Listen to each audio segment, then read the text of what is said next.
내가 아직 초등학생이었던 어느 여름날 겪은 실화다. 우리 집은 바다 근처에 있어 평소에는 여름이라도 시원하게 바닷바람이 불어온다. 하지만 그날은 유난히 바람이 불지 않는 그야말로 열대야였다. 아직 어려서 부모님과 함께 2층의 침실에서 자고 있던 나는 더위와 갈증에 자다가 깨어났다. 그리고 나는 냉장고에 가서 물을 마시려고 침대에서 일어났다. 그때였다. 하고 계단이 삐그덕거리는 소리가 울려 퍼졌다. 나는 아버지나 어머니가 1층에 있는 화장실에 다녀온 것이라고 생각하고 침대 쪽을 보았다. 하지만 아버지와 어머니는 사이좋게 침대에 누워 주무시고 계셨다. 집에는 부모님과 나 말고도 1층에서 할머니가 주무시지만 다리에 힘이 약하셔서 웬만한 일이 아니면 2층에 올라오는 일은 드무셨다. 나는 무서워져서 이불을 머리끝까지 뒤집었었다. 그 사이에도 삐그덕거리는 소리는 비슷한 간격으로 계속 울려 퍼졌다. 게다가 소리는 점점 커지고 있었다. 정체 모를 발소리에 덜덜 떨고 있는 와중에 나는 이상한 점을 하나 알아차렸다. 소리가 너무 오래 나고 있어. 우리 집 계단은 15개 정도였다. 그렇지만 소리는 적어도 50번이 넘게 울려 퍼지고 있었다. 내가 그것을 알아차린 순간 갑자기 소리가 멈췄다. 나는 호기심을 이기지 못하고 이불에서 머리를 살짝 꺼내서 계단 쪽의 문을 보았다. 나는 아직도 그 광경을 잊을 수가 없다. 문에 붙어 있는 불투명한 유리에 앙상하고 새하얀 얼굴이 바짝 붙어 있었다. 젖은 긴 머리를 유리에 찰싹 붙이고 마른 얼굴로 안쪽을 바라보고 있었다. 정확히 보고 있는지는 알 수가 없다. 유리가 불투명했던 탓에 그 얼굴에는 마치 눈이 없는 것처럼 보였기 때문이다. 하지만 그 표정에서는 어째서인지 괴롭다고 말하고 있다는 것이 전해져 왔다. 그리고 정신을 차렸을 때는 아침이었다. 일요일이었지만 아침 일찍 아버지가 나를 급하게 깨운 것이었다. 어이 아들, 일어나거라. 왜 그래 아빠? 너 어젯밤에 무슨 일을 했었니? 아버지의 질문에 나는 어젯밤의 일을 떠올렸다. 그리고 계단에서 울려 퍼지던 소리와 불투명한 유리에 붙어있는 기분 나쁜 얼굴에 관해 이야기했다. 그러자 아버지의 얼굴이 말 그대로 새파랗게 질렸다. 아침이라 해도 떴고 아버지도 계셨기 때문에 나는 주저하지 않고 어젯밤의 얼굴이 붙어 있었던 그 문을 열었다. 그 순간 바다에서 풍기는 비린내가 느껴졌다. 바다에서 느껴지는 것보다 몇 배는 진했다. 하지만 그보다 더 놀라웠던 것은 계단의 모습이었다. 아마 바닷물인 것 같은 미끄러운 액체 투성이가 되어서 해초 같은 것이 계단 가득 붙어 있었다. 나무로 만들어져 갈색이어야 할 계단은 새까맣게 물들어 있었다. 아빠, 이게 뭐야? 내가 그렇게 말하며 해초 같은 것에 손을 뻗은 순간이었다. 손 대지 마라! 평소에는 자상하던 아버지가 소리를 질렀다.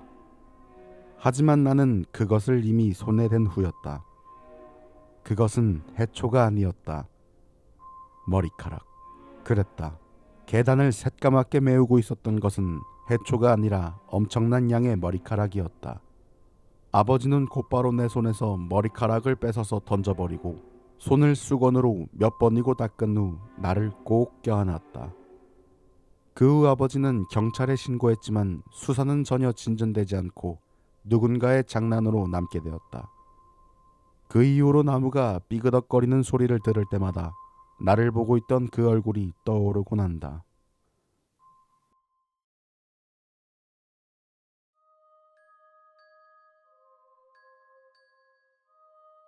정말 금방 전에 있었던 이야기입니다. 나는 영업사원 일을 하고 있습니다. 집합주택지, 즉 단지에서 한 집 한 집을 찾아다니며 상품을 안내하고 있습니다. 물론 무작위로 도는 것은 아니고 담당 구역이 정해져 있어 그 구역 안을 돌게 되는 것입니다.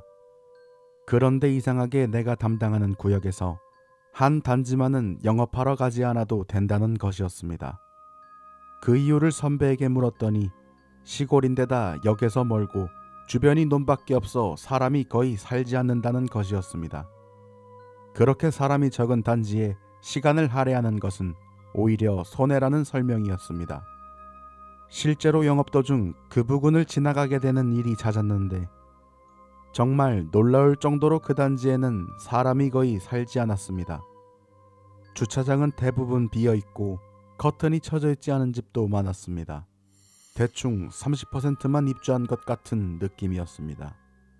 보통 처음 분양을 할 때 종이로 창을 가려놓곤 하는데 그것이 그대로 붙어있는 집이 한두 집이 아니었습니다. 어느덧 겨울이니만큼 해는 빨리 떨어져서 가끔씩 그 너덜너덜해진 종이 너머로 안에서 무엇인가 하는 것이 보이곤 했습니다. 그런데 오늘 대충 영업을 마치고 사무실로 돌아오는 중이었습니다. 바로 그 단지 옆을 우연히 지나가다 어느 동 앞에 있는 거주자 명단에 시선이 닿았습니다. 입주사항은 역시 그리 좋지 않았습니다. 그런데 이상하게도 모든 입주자의 성이 똑같았습니다. 별일 아닐지도 모르겠지만 어딘가 섬뜩해졌습니다. 게다가 사람이 적게 살아 낮에도 사람 한 명 만나기 힘든 곳이다 보니 더욱 무서워져 나는 더욱 걸음을 재촉했습니다. 그 동의 바로 앞을 지나가게 될 무렵이었습니다. 1층의 종이 너머로 빛이 새어나오고 있었습니다. 그뿐만이 아니라 2층도 3층도 모든 방에서 똑같이 빛이 새어나오고 있었습니다. 왠지 환상적이라는 느낌이 들어 멍하니 보고 있는데 1층의 종이 너머로 누군가가 나를 응시하고 있었습니다. 헐렁헐렁한 흰 티셔츠를 입은 할아버지였습니다. 다만 그 모습이 뭐라고 해야 할까? 아기에 가득 찬 미소라고 할까? 눈이 뒤집어진 채로 미소를 나에게 보내고 있었습니다. 모습이 너무 무서워서 문득 위와 옆을 봤더니 2층도 3층도 모두 한결같이 할아버지나 할머니가 같은 표정으로 나를 바라보고 있었습니다. 나는 무서워서 전속력으로 달려 사무실로 돌아왔습니다. 방금 전의 일을 주임에게 이야기하자 주임은 무표정한 얼굴로 내일부터 나의 담당 구역을 바꿔주겠다고 말했습니다. 이유는 듣지 못했습니다. 그것은 도대체 그것은 무엇이었을까요?